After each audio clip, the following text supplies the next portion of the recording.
जय गुरु जी संगत जी, जय गुरु जी। गुरु जी ने सत्संग करने का मौका बख्शा मुझे, तो गुरु महाराज की कृपा से मैं आपके साथ सत्संग अटेंड करने आ रही संगत जी। कोई भूल चूक हो जाए तो माफ़ कर देना। जय गुरु जी, शुक्राना गुरु जी, अनंत अनंत शुक्राना मेरे गुरु महाराज। नीलम बंटी मेरे को बताते हैं कि जब मैं उनको फीड्स पढ़ते थे तो दौरा आ जाता था किसी टाइम, तो कह रहे हम सारा दिन बहुत हंसी खुशी सारा दिन हमारा निकला, क्योंकि हम घर में माँ बेटी है जो उसकी शादी हुई है। तो बेटा सुबह काम पे चला गया और फिर सारा दिन आंटी घर का काम करती रही, कपड़े धोए, A to Z जो घर का काम होता है, बर्तन धोए, झाड़ू पोछा, फिर उनके घर में दावला था उसको भी उनको ने देखा। तो लास्ट में आंटी जब काम करके सो गए, लेटे थे, थक गए थे, तो सोए सोए उनको ना एकदम से दौरा पड़ गया, तो बेहोश हो गए। अब उनके बेटे ने भी रात को आना था 10 बजे के करीब, बेटी की तो शादी हुई है और आंटी किराए पे रहते हैं, उनके घर में किसी का आना जाना नहीं और वो बेहोश है, उनको दौरा पड़ा हुआ है, किसी को कुछ नहीं। लेकिन उन्होंने अपने घर में गुरु जी की बहुत बड़ा स्वरूप लगा रखा है, सिर्फ गुरु जी के सिवा घर में कोई भी नहीं संगत जी, कोई भी नहीं। तो आंटी जब भी अकेले घर में कोई भी काम कर रहे होते तो गुरु जी से बातें करते करते काम करते थे, बर्तन धोना, पोछा लगाना, उनसे बातें करते करते घर का सारा काम करना। तो आंटी ने गुरु जी को ये भी कहना कि बाई चांस मेरे को कुछ हो जाए, मेरे घर में तुम ही हो मेरे को देखने के लिए, और कोई नहीं हो। तो आंटी जब बेहोश हो गए, बेटे ने भी रात को आना, कोई देखने वाला नहीं, घर में सिर्फ गुरु जी। हम मानोगे नहीं संगत जी, बेहोश हुई हुई आंटी धुंधले पड़ी हुई, उनको कुछ पता नहीं किस रूप में, कह रहे वाइट कलर का चोला पहना हुआ था, और आंटी के किचन में से ही जल प्रसाद ला के आंटी को पिलाया, छींटे दिए, और आंटी का जब तक पूरा होश नहीं आ गया, गुरु जी के जब तक वाइट रूप में एकदम चमकता हुआ जैसे रोशनी पड़ती है ना सूरज की, आंटी बता रहे इस तरह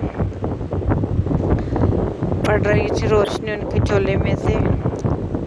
तो जब तक आंटी की दंदल हट नहीं गई, आंटी एकदम सही नहीं हो गए, कह रहे जब मेरी आंखें खोली और मेरे ऊपर कह रहे पानी गिरा हुआ, पसीना होता है तो उसका अलग महसूस होता है, तो वो कह रहे जल प्रसाद जैसे गिराया होता है वो गिरा हुआ था। और जब मैंने आंखें खोल के देखती तो सामने गुरु जी साथ खड़े थे, तो उन्होंने दोनों हाथ जोड़ के गुरु जी को प्रणाम किया, आशीर्वाद भी लिया। और उसके बाद जब आंटी ने अपनी आंखें बंद करके अच्छी तरह खोलनी चाहिए, जैसे हम आंखें चिपकते हैं ना, कहते वैसे मैंने एक लंबी सी सांस लेने के लिए आंख झपकी तो गुरु जी दिख नहीं रहे थे, मतलब लोप हो गए। तो उन्होंने उठते ही अपने गुरु जी के स्वरूप के पास गए और उन्होंने गुरु जी को माथा टेका, बहुत बहुत शुक्राना किया कि मालिक मैं घर में अकेली, मेरा कोई नहीं, तो ही मेरा सहारा देखने वाला।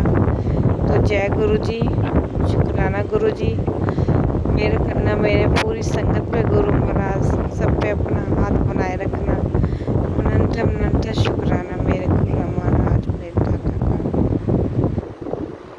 तो संगत जी ये हम छोटा सा सत्संग था, तो एक बार और सत्संग वैसे शेयर करना चाहूँगी, छोटा सा सत्संग शेयर कर रही हूँ संगत जी, ध्यान से सुनिएगा। आपके कोई भी पैसों के रिलेटिव, कोई भी काम के रिलेटिव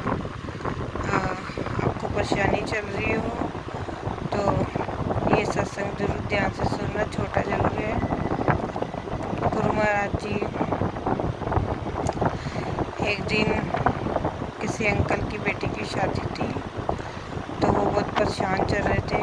जब उनके घर में शादी हो रही थी तो उनके कुछ पैसे जो थे घर में ही किसी सदस्य ने निकाल लिए थे अलमारी में से। जब अंकल लेने गए तो वो बहुत परेशान हो गए कि मैंने बेटी की शादी रखी और पैसे ऐसे हो गए हैं। और अंकल बहुत नाराज़ थे उस टाइम पे। अंकल उदास होकर बाहर अपनी गली में ही बैठे थे। कहते वहाँ पे एक अंकल आते हैं तो उनको एक थैला पकड़ा के जाते हैं, संगत जी पैसों का थैला। तो जब अंकल अंदर जाके थैला खोलते हैं तो देखते हैं जितने उनके पैसे चोरी हुए थे सारे उसी थैले में। कोई आदमी आके बाहर बैठे अंकल को पकड़ा के चला गया संगत जी। तो जब उन्होंने किसी आंटी के साथ बात शेयर की तो उन्होंने बताया कि वो अंकल और कोई नहीं, वो तेरे गुरु महाराज ही थे जिनको तू पहचान नहीं सका। तो उन्होंने अपने गुरु जी के स्वरूप के पास जाके हाथ जोड़े और शासक को प्रणाम किया, धन्यवाद किया। अनंत अनंत शुक्राना मेरे दाता कि आज आई हुई इस भीड़ में आपने मुझे कैसे बचाया। मेरी बेटी की शादी घर पे रखी हुई थी, कैसे समस्या दूर की। तो संगत जी गुरु महाराज बाबा जी हमारे आसपास से होते हैं। हमें कोई परेशानी हो, कोई दुख हो, मांगना नहीं है, फिर भी हमारे अंदर होता है कि गुरु जी ऐसे नहीं ऐसे है। मेरे से भी किसी टाइम मांगा जाता है, फिर मैं माफ़ी मांगती हूँ कि नहीं, मेरे को नहीं मांगना चाहिए। तो संगत जी बस आप अरदास लगाया करो, मांगा मत करो। अरदास में बहुत शक्ति होती है जो हमारे गुरु हमारे महाराज जी सुनते हैं बड़ी जल्दी। तो आओ सब मिलके गुरु के महाराज की के पास छोटा सा मंत्र जाप करें। ओम नमः शिवाय, शिव जी सदा सहाय। ओम नमः शिवाय, गुरु जी सदा सहाय। ओम नमः शिवाय, शिव जी सदा सहाय। ओम नमः शिवाय, गुरु जी सदा सहाय। ओम नमः शिवाय, शिव जी सदा सहाय। ओम नमः शिवाय, गुरु जी सदा सहाय। वाह वाह गुरु जी, बल्ले बल्ले गुरु जी, शुक्राना गुरु जी, लव यू सो मच गुरु मेरे महाराज मेरे मालकम। अनंतम अनंतम शुक्राना। जय गुरु जी संगत जी, जय गुरु जी। एक और सत्संग आपके साथ मैं अटेंड करना चाहती हूँ। हुआ क्या कि हमारे यहीं पास में पार्क में गणेशा जी स्थापित हुए हैं। तो वहाँ की संगत बताती है कि गणेशा जब से स्थापित हुए हैं वहाँ पे जितने भी चूहे होते हैं उनकी जो सवारी सब वहीं पे इकट्ठे हो जाते हैं, वहीं पे घूमते रहते हैं। तो उन्होंने बताया संगत जी वहाँ पे एक बहुत बड़ा सांप पता नहीं कहाँ से आ गया, लेकिन वो आया वहाँ पे, कहाँ से आया उसने किसी को कुछ कहा नहीं संगत जी। तो वहाँ पे गणेश जी स्थापित हुए। वहाँ पे आधी से ज़्यादा संगत गुरु महाराज की इकट्ठी हुई थी। सब ने बोला कि शिव जी भगवान जी प्रवेश हुए हैं,